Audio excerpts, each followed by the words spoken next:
It's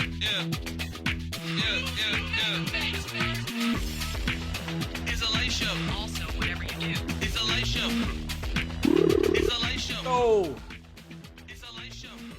It's a light Come show. on, come on, come on, come on.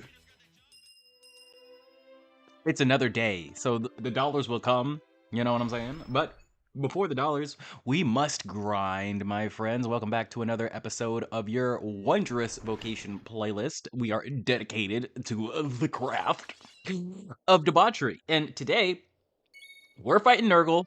No, I'm kidding.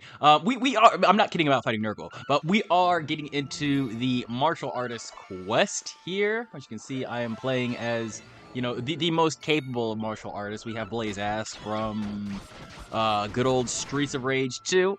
I felt like that'd be a pretty good one, pretty congruent one to take on the nature of for this episode or this series of episodes here for martial artists. We are in the middle of 4.2 to 4.3, so as we usually do here, we're going to be taking a little bit of a break, doing a couple of vocations, and this time on the docket list I have Superstar, and of course this one, Martial Artist. And I'll just give a little bit of an explanation for what the vocation quests are, and then I'll give the story spoilers, and then we'll get into the actual topics of the day, the fun stuff, the random rambles about nothing but everything at the same time, the analogies to Dragon Quest, all that fun stuff. Welcome to the playthrough. This is Magic of Mark, and we're talking about avoidable responsibilities. Fun. But yeah, vocations in this game, you got to do all the things, essentially, to unlock the full potential of all of your classes.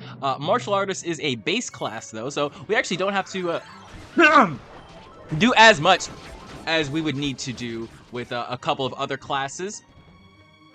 Usually you have to unlock them and gain a couple of levels, so that's why starting with things like Nurgle is important for a lot of these episodes. But this one, I just kind of wanted to do it. You still do need to be level 30 with the martial artist class. It's just one that is already unlocked, so you don't need to do an actual quest to unlock it in the first place. But the quests in themselves are just pretty simple. Sometimes you fight a boss, sometimes you gotta kill a certain amount of enemies, or collect a thing, or talk to a person. They're all quite basic, but they have really cool cutscenes, and really, I don't know, elaborate is the right word for it. I'd say pretty congruent stories compared to what the classes are about. All pretty Dragon Quest related, all baseline, regular fantasy slop. You know the spiel. Horrible plagues across the land, curses from 1,000 years ago. People not being who they say they are. The average things, the average shenanigans that happen in real life as well as RPGs at all times. There's always some deceit. There's always some hidden evil power that needs to be harnessed. And with this one specifically, what we are harnessing in ourselves is the martial artist, the chosen one power, or whatever. We're harnessing the power to become the chosen one, essentially. That's what's happening in this quest. So let me move on to the story spoilers section of martial artist, in particular here. So basically there are 4 books of the chosen one's power. And we're going over to Gillette's town when we're done with this boss to talk to one of the disciples of the, once again, long since gone master. You all know the spiel. All the masters are gone. Oh my god. But yeah, we're going to collect the books from him because he doesn't want to be the chosen one. He wants us to be the chosen one, so... Essentially, first couple quests there are just learning the books. There's 4 of them, so like the first 2 books we do on our own, and then we do the 3rd one with him. And then, yeah, there's a little bit of a twist with our last book, of course. But essentially, this whole quest is our quest giver, if you will. I believe his name is like Yarnu. He doesn't want the responsibility of being the one, the chosen, the guy with all the power. And it's funny because you'd think it'd be like, he's scared, or, he's afraid of not being able to do it, or, it's too much, blah, blah, blah, whatever. But it's actually kind of funny because this is what you see happening in the real world all the time with politics.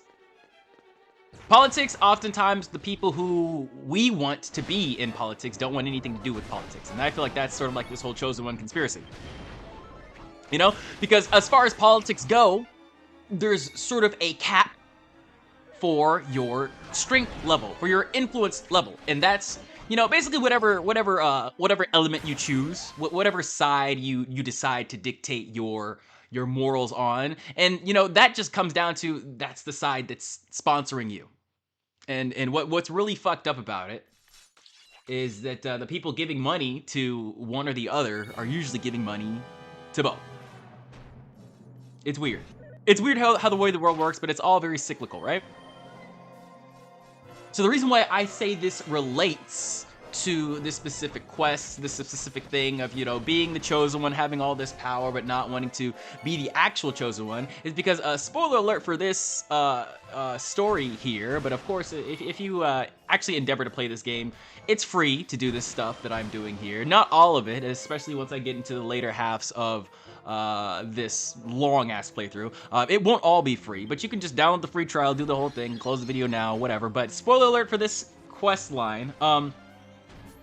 Essentially, he doesn't want to become the chosen one because he's too good, and he wants to go further beyond that.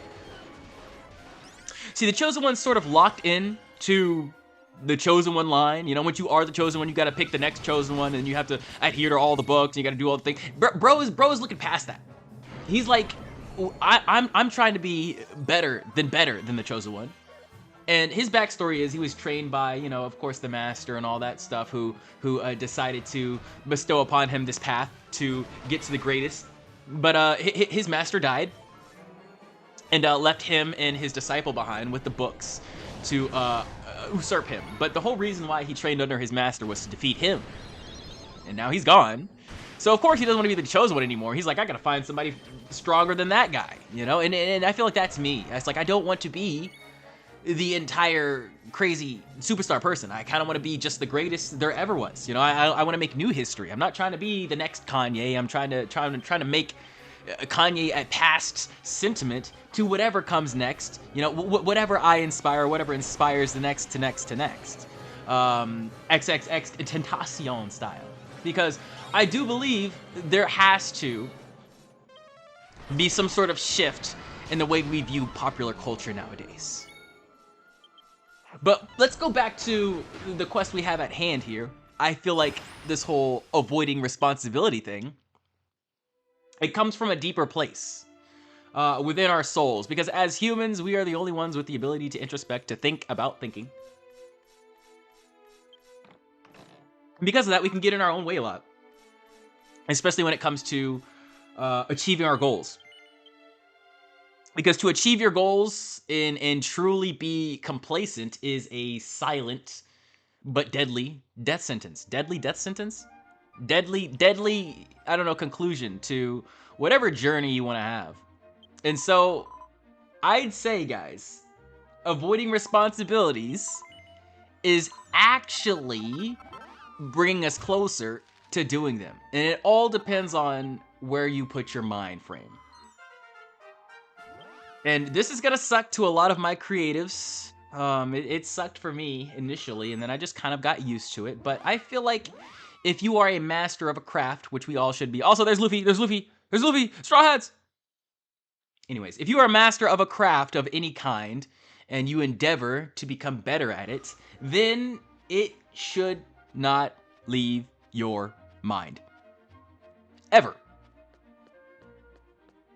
And I know this sounds crazy, right? He's just talking about avoiding responsibility. What do you mean it should never leave my mind? I mean, whatever you do, you have to, in my eyes, connect it to that in some way. So avoiding the responsibility in a physical nature is just not really sitting down to get down to brass tacks to do it. But if you have it in your mind, you know, if you have that little inkling that I will be this great architect, or this great writer, or this great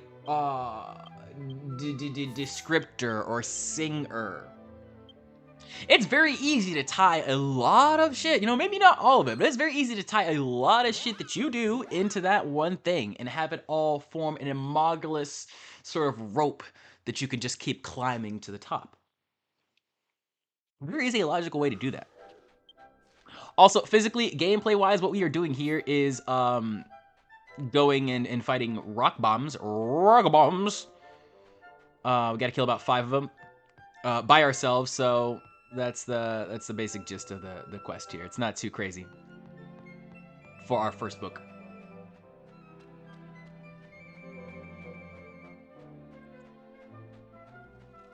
And so, this is just, you know, like I said, one of my philosophies for art and creation. I feel like if you're really passionate about it, you'll just like the fact that, you know, everything can feed into it and you can keep grinding even when you're not grinding in a certain way. And of course, this will make you a little obsessed. This will make you a little crazy. This will really disconnect you from a lot of people, I've noticed. And what's really funny about it is I was sort of building this skill all throughout my life.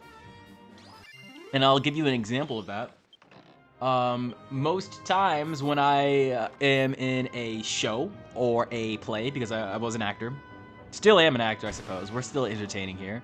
You know, this is a fucking YouTube video, man. This is not how I act in real life. Although I try to make it as similar as possible, it's always going to be an elevated version of that because I want it to be entertaining. Duh. But whenever I am in a show or I have a job that has a lot of different factors to it that I have to remember, I have to hold to my memory. I'm in a collective group with a collective lore. I always start relating everything to that, you know, and just as a small example of that, when I was working at a juice bar, you know, a little juice bar coffee shop, I would start, you know, singing Kendrick songs and lyrics and replacing them with like juice bar phrases and the things from the menu and stuff. And then, you know, when I'm in the short plays and stuff, the Shakespearean plays, sometimes I would make jokes based on the lines in the plays. And so this can be done with basically anything. You realize there's an endless amount of connections in relations and morphosizes we can make in the world, and AI is definitely making us become more aware to that fact that you can just endlessly combine things. All the data is there. But this goes for a lot of different shit. And so you have to look at a responsibility as not you avoiding it, but making it become avoidable by putting your energy still to that responsibility, but in a different place. Because honestly, guys, if you're not a well-rounded individual, it's very easy to crash out in this world. Very, very easy. I'm not saying you're destined to lose your mind if you just do the same thing over and over again. But I really do think we need a well-balanced routine in order to be as productive as, you know, our fullest selves. In order to fulfill God's divine mission, you know, you gotta kind of, just like your diet, you kind of gotta eat a little bit of everything. You got to ingest, consume a little bit of everything that life has to offer in order to make the best quality creations. And so I'd say our best job, you know, is to just follow our hearts, follow our minds. Maybe some days you don't want to do the fucking work. And I'd say you don't do the fucking work, but you always have that inkling, that reminder that it's there. And it takes an active mind to truly place yourselves here. Spiritually, you know, mentally, whatever it needs to be. Sometimes it's a physical thing, you know, you just gotta be in the room or in the workspace, but don't deny yourself of what you want to do. Sometimes people wanna go out and smoke weed, or people wanna hang out with their friends, or people wanna go to the club, or people wanna chill out with a drink, or goon, or whatever the fuck you're doing. Anything, you know, if it doesn't have anything to do with video games, maybe you just want a game to relax. You know, I know I call myself a huge Let's Player, gamer, or whatever the fuck you want to say I am. But I don't really play games to relax anymore because of this, and that's really bringing me more to the realization that I really am not that much of a gamer. I just like to progress on things. I really think I'm more of a just a thinker, a ponderer, and I like making decisions. I do, but I can't deny that making decisions fatigues me. Okay, it really, really brings a lot out of me, this creative process of just deciding this goes here, deciding that goes there. And also, I'm too damn obsessed with making everything perfect, so it fucks everything up too. And when you keep doing that over and over again, when you keep repeating those phrases, you realize that sometimes these responsibilities, they are meant to be avoided. You do not have to run yourself ragged for a problem that you didn't create. And oftentimes, guys, if you cut enough out, the problems will slowly evaporate. And then we can come back to it and do a little bit better of a job. I appreciate you, and let's do this next time, shall we? It's a light show. It's a light show. It's a light show.